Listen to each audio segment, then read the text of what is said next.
ازيكم يا حلوين، عاملين ايه؟ النهارده ان شاء الله عايزه اكلمكم عن حاجه جميله قوي استخدمتها لشعري. طبعا الفتره الاخيره زي ما احنا عارفين ان زيت الروزماري عامل قلبان على النتائج بتاعته في الشعر. في دراسات كتيره وبحوث اتعملت اثبتت ان زيت الروزماري ممتاز للشعر وبيعالج اي مشاكل فيه، حتى الصلع الوراثي قالوا انه بيجيب نتيجه معاه. فانا رحت جبته من امتنان. طبعا امتنان الزيوت بتاعتهم معروفة ممتازة جدا وطبيعية. رحت جبت منه زيت الروزماري، وهو ليه طريقة استعمال معينة، ما ينفعش نستعمله مباشر على الشعر، فلازم تجيبي زيت يتخفف بيه.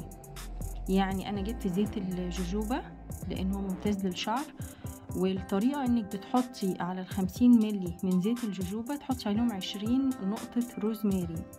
طبعا ده ممتاز للشعر جدا وانا جربته، وبصراحة مفيش هشام في الشعر، الشعراية طرية وشكلها صحي اكتر.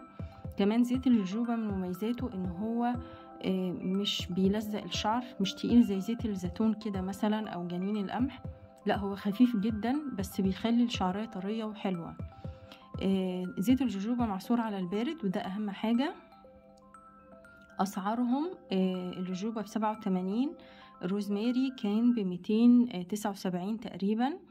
الروزماري بيبقى 25 ملي بس هي بتقعد كتير لان انتي بتستعملي 20 نقطة بالظبط على ال50 ملي اللي بتجيبيهم، فال20 ملي دول يعني حاجة بسيطة قوي من ال25 ملي، فهتعيش معاكي.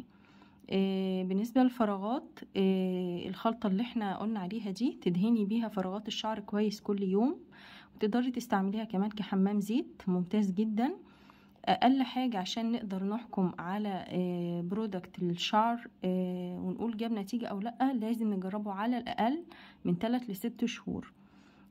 جربوه وان شاء الله يعجبكم. وطبعا هو حاجات طبيعية عمرها ما هتضر الشعر في اسوأ الظروف.